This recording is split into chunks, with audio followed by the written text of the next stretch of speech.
bonjour, bonjour à toutes et à tous, bienvenue sur KTV Kwezi FM, le 106.9 pour un temps de parole en direct à la radio et à la télévision. Tous les ans, on y a droit, le grand Majlis qui débarque à Mayotte. Ça y est, c'est pour bientôt, c'est pour dans 15 jours. On va en parler tout de suite avec Asmine Insa qui est avec nous. Asmine, oui. Bonjour. Bonjour Patrick, bonjour les Mahorais. Merci d'avoir accepté notre invitation. On le dit, le grand Majlis, ça y est, ça commence. Il y a des invités qui vont arriver, je crois, dès cette semaine. Et ça arrive des quatre coins du monde. Alors, Patrick, c'est pas dans 15 jours, c'est demain, à partir de demain, ouais. le 14.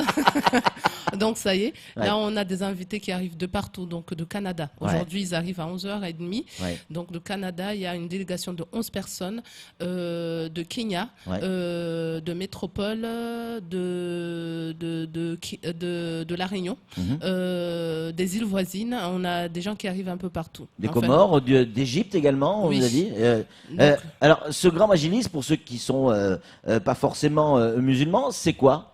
Alors, c'est un rassemblement, c'est une rencontre qu'on fait. Cette année, c'est la 10e édition qu'on fait le Grand Majlis. C'est un anniversaire, hein ? Voilà. Donc, cette année, en fait, le but, en fait, c'est de rencontrer les professeurs qui sont à l'étranger, musulmans et non musulmans. Ouais. L'année dernière, on avait eu des intervenants non musulmans. Donc, professeur Penrad qui venait de Paris. Et en fait, c'est d'échanger sur l'islam de Mayotte. Et on sait très bien que ça fait divers débats, il y a différents courants, et en fait c'est d'échanger qu'est-ce qui se fait et comment on pratique l'islam de paix pour prévenir des radicalismes, etc. Alors justement, parlons-en, Asmine, si vous êtes d'accord, l'islam de Mayotte, on le lit, on le dit, on l'entend, c'est un islam modéré. Qu'est-ce que ça veut dire un islam modéré ? Est-ce que c'est pas quelque chose que certains musulmans de l'extérieur peuvent nous reprocher ? Alors justement, ils ne peuvent pas nous le reprocher, puisque aujourd'hui on entend on entend des attentats, on entend des choses, mais au niveau de l'islam à Mayotte, on n'a jamais entendu des confrontations, des choses hors du commun. En tout cas, chacun, on est plusieurs courants à Mayotte, que ça soit sunnite, chafiite, hanbaliste, on est plusieurs, et on cohabite, on se rassemble, et il n'y a pas on n'a pas de confrontation, et on dit modéré parce que il y a des choses où quand je dis radicalisme, c'est-à-dire qu'il y a des choses où d'autres personnes interdisent, mais ici on voit que ça se fait, ça ne dérange pas. On cohabite ensemble. Est-ce que les événements de radicalisation, ce qui a pu se passer avec Daesh, avec l'État islamique, avec les attentats qu'on a pu avoir en métropole, là il y a des gens qui arrivent de l'extérieur sur Mayotte, est-ce que ça change votre approche du Grand Majlis ? Est-ce que ça change ? Vous dites attention, il se passe ça un peu dans le monde, il faut qu'on en parle, il ne faut pas en parler. Comment vous réagissez par rapport à ça ? Alors, on a une position tout à fait ouverte. En parler. C'est pas tabou. C'est pas tabou. C'est pas du tout quelque chose de tabou. Et justement, c'est profitable d'en parler. Je sais que dans chaque majlis, on aborde ces questions du radicalisme. Et franchement, c'est quelque chose où on invite les gens à venir, à échanger. Cette année, il y a plusieurs thèmes. Justement, on parle de la femme cette année. On parle de, je les ai pas en tête là, mais. Et c'est pour ça que vous êtes là aujourd'hui, hein, parce que on parle. Le thème, c'est la femme, hein, cette année. Voilà. Donc c'est pas que la femme, il y a plusieurs thèmes en fait. Donc c'est quelque chose où aujourd'hui on doit en parler parce que ça touche l'islam. Donc on est tous concernés, vous et moi. Bien donc sûr. Tout le monde est concerné. Donc voilà. Samuel Bocher, le rédacteur en chef de France Mayotte Matin, a une question à vous poser, Asmine. Oui, si je comprends bien, ce Majlis, c'est pas un rassemblement religieux, c'est une grande conférence débat sur l'islam. C'est exactement ça, conférence, échange, conférence, parler des pratiques. Mais donc, par des gens qui connaissent l'islam et qui savent de quoi ils parlent. Qui savent de quoi ils parlent. Par exemple, l'année dernière, on ne l'a pas cette année, parce qu'il n'a pas eu de disponibilité. On a le docteur Badjrafil, qui est islamiste, qui est linguiste, qui est conférencier, qui assiste chaque année au Majlis. On a aussi le professeur Insa, donc Hamdi Bin Insa, qui vient de Canada. Donc c'est vraiment une conférence. Il arrive aujourd'hui, hein, je crois. Hein. Aujourd'hui, voilà. Une conférence, on échange sur la pratique, sur comment ça se fait, pour qu'on puisse rassurer en quelque sorte la population mahoraise de ce que nous faisons et de prévenir comment dire, des dérives en quelque sorte. Alors pardon Samuel, juste une question. Quand ces personnes arrivent de l'extérieur, qui ont leur propre vision de l'islam, et ça se respecte. Là, on n'est pas du tout dans le cas de la radicalisation, enfin la vision de l'islam. Est-ce que ces gens-là peuvent donner des conseils ou dire oh, les Mahorais, c'est pas comme ça l'islam, c'est pas comme ça qu'il faut faire, c'est pas comme ça, vous devez pas l'accepter, ça vous devez l'accepter. Est-ce qu'ils essayent d'imposer quelque chose ou on est vraiment dans le débat? On est vraiment dans le débat. En fait, c'est des personnes qui ont le même idéologie. D'accord. On a même la même pratique de l'islam à Mayotte. Ouais. C'est conforter les Mahorais que ce qu'on fait, c'est bien. Ouais. Et justement, c'est pas de et de pas être jugé. Et de pas juger, et de ne pas remettre en question. C'est de dire aujourd'hui vous faites des maulidas, vous vous rassemblez, il y a les débats, il y a les. C'est bien ce que vous faites. Et ils nous les prouvent par des hadiths ou par des pratiques qui se faisaient. Donc c'est ça aujourd'hui. Ce n'est pas du tout. Alors loin de là, de remettre en question ce qui s'y fait. C'est de nous conforter et d'échanger. Donc l'inverse, c'est de nous conforter dans ce qu'on est, de ce qu'on fait, avec notre islam modéré. Voilà. Samuel. Je ne suis pas musulman, mais votre sujet m'intéresse énormément. Ce Majlis, est-ce que je peux y participer ou en tout cas écouter les débats? Et ça va se passer où et quand? Alors, c'est un Majlis qui sont organisés dans des endroits publics ouverts à tout le monde, musulmans et non musulmans. Chaque année, on a des métropolitains qui viennent, qui écoutent, parce qu'on met des baffes, donc qu'ils soient chez eux, qu'ils veulent entendre ou pas, ils entendent. Des baffes, c'est pas des gifles, hein. Non, des enceintes. Hein, des enceintes. Ouais. Donc ils veulent entendre ou pas, ils entendent. Donc il y en a qui viennent et qui participent au débat, parce qu'il y a des échanges. Donc cette année... Certains de ces débats se font en français aussi. Hein. En français, voilà, exactement. C'est d'ailleurs ce qui est préférable, parce que des fois, on n'a pas tous la même... Donc cette année, on est sur demain, on est à Mzouazia. Après-demain, on est à Kawini.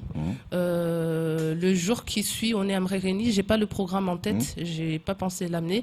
Après, on est à Mréreni. On est à Mbouini. Après, le 23, je sais qu'on est à Kombani. Donc, ouvert à tous, dans des endroits publics. Donc tout le monde peut venir. À Kawini, c'est pour ça qu'il y a les petites banderoles partout sur l'avenue principale. Voilà, c'est pour dire, ben ça y est, c'est l'annonce du Majlis. C'est des flammes, hein, c'est des flammes. Voilà. Asmine, une question qui vient d'arriver sur le standard de Kwezi. On le sait, Mayotte, islam modéré, pratiqué à la sauce mahorais, si je peux m'exprimer ainsi. Mais on voit de plus en plus dans les rues des femmes entièrement voilées. Quand je dis entièrement, c'est y compris le visage, parfois même les mains. Là, il semblerait que ce soit un musulman qui nous écrit de Mayotte, qui nous dit ça, ce genre de truc m'inquiète. Est-ce qu'il faut être inquiet de voir des femmes entièrement voilées, noires de la tête, voilées en noir, de la tête aux pieds? Avec le visage voilé, hein. La burqa. Voilà.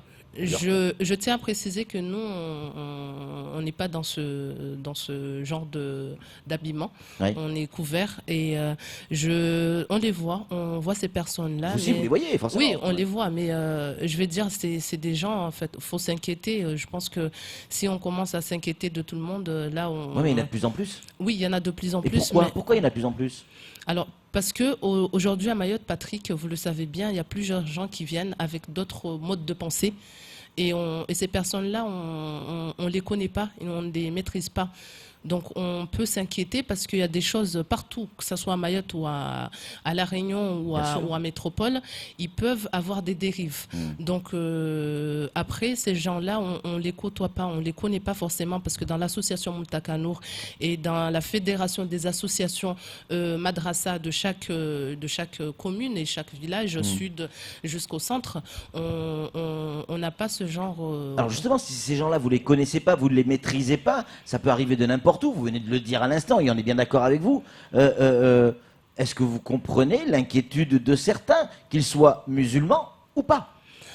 Ça peut se comprendre, mais est-ce que c'est nous qui devons maîtriser ces personnes-là? Oui, mais vous ne les maîtrisez pas, vous venez de le dire.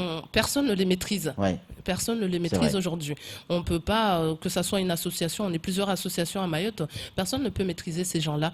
Mais effectivement, on les voit, peut-être parce que ça peut inquiéter des gens complètement couverts, on ne sait pas qui c'est, même nous qui sommes dans l'islam, des fois on se demande à qui on a en face. Mais j'ai envie de dire que chacun est libre de faire ce qu'il veut et on ne connaît pas ces personnes-là, on ne les maîtrise pas, comme vous dites. C'est aussi pour ça qu'il y a ce Majlis, pour essayer d'expliquer ce qu'est l'islam et comment ça fonctionne. Et vous le disiez à l'instant, conforter ceux qui pratiquent l'islam modéré à Mayotte et pas les juger. Et pas les juger. Surtout ne pas les juger. Hors de question de dire ce que vous faites, c'est pas bien. C'est pas bien. Ouais. D'ailleurs, aujourd'hui, l'association, on est en mauvaise posture parce qu'on a on a divers courants au niveau de l'île et que ça soit de la population ou d'autres courants ou d'autres professeurs qui disent aujourd'hui, Moutakanour, vous êtes visible, vous êtes inquiétant ou on se mélange entre hommes et femmes. Donc ça peut inquiéter. Et tout ce qui est attrait à l'islam, ça inquiète. Donc, des questions qui arrivent, en veux-tu, en voilà. Cette dame a l'air de bien connaître l'islam, elle parle très bien. Est-ce que, oui ou non, elle peut nous dire s'il y a un risque de radicalisation de certaines personnes à Mayotte? Est-ce que le risque existe? Ou alors l'île est trop petite et on se connaît tous et on peut tous maîtriser. Je ne dirais pas que le risque n'existe pas. Il n'y a jamais de risque zéro. Le risque est bien, le risque, je pense qu'il est bien là.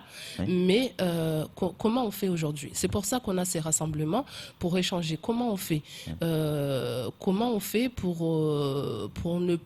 qu'on puisse savoir qu'est-ce qui enseigne dans l'île et qu'est-ce qu'il enseigne et savoir ses pensées pour qu'on puisse pas avoir des gens qui amènent des gens dans la dérive ou dans d'autres situations. Dernière question qui arrive aussi, l'école coranique. On a, semble-t-il, un problème à Mayotte avec l'école coranique. À une époque, c'était les Mahorais, avec cet islam modéré, qui enseignaient à l'école coranique. Aujourd'hui, le Mahorais travaille de plus en plus. Il n'a plus le temps de faire l'école coranique. Et donc, on fait appel à des gens de l'extérieur qui ont une éducation religieuse quelque peu différente de celle de nos pratiquants mahorais. Et donc, on enseigne à nos gamins une pratique de l'islam qui est différente de celle de notre culture et tradition. Il n'y a pas de danger là? Alors, je répondrai à cette personne que on a ce genre de situation, mais pourquoi vous n'interpellez pas les gens? Il y a les cadis, il y a les associations musulmanes. Pourquoi vous les interpellez pas, ces gens? Quand vous voyez des situations comme ça ou des gens qui viennent avec qui interdisent les femmes de travailler, qui interdisent les femmes de... Il y en a qui le disent, ça, Asmine, dans certaines écoles coraniques. Vous le savez mieux que moi. Il y en a qui le disent, qui l'expliquent aux enfants. Qui le disent, mais pourquoi les parents on est dans des tout petits villages, Patrick. On se connaît tous. Aujourd'hui, au sud, on connaît tous les professeurs. Enfin, pas tous, mais on connaît à peu près à Boueni, à Manatindi, à Chirongi. On connaît à peu près que c'est des professeurs d'école coranique qui ont la même pensée que... Qui ne dérivent pas en fait. Mais quand on a des situations, parce que souvent on attend, il y a un tel professeur, ils disent des choses à des enfants, mais pourquoi vous n'interpellez pas ces personnes? Il y a le cadi qui est là. Qu'est-ce que vous entendez pour interpeller ces personnes? C'est clair, c'est clair. Donc il faut réagir. Dernière question, c'est promis, on vous libère après, Asmine. Mais Dieu sait que c'est intéressant ce sujet. On nous dit l'école coranique faite par les femmes pour éviter les viols des petites filles, c'est une idée. Vous êtes favorable ou pas à ça? Pourquoi on ne voit pas des femmes faire l'école coranique? Il y a des femmes qui font l'école coranique. Peu quand même, hein? Non. Non? Non, c'est parce que vous ne connaissez pas. Peut-être. Au sud, on a beaucoup de femmes qui font l'école coranique. Peut-être dans des endroits, il y a plus d'hommes. Après, que des femmes et pas d'hommes et pas de mélange, je ne suis pas pour. Parce que c'est une éducation qu'on transmet aux enfants.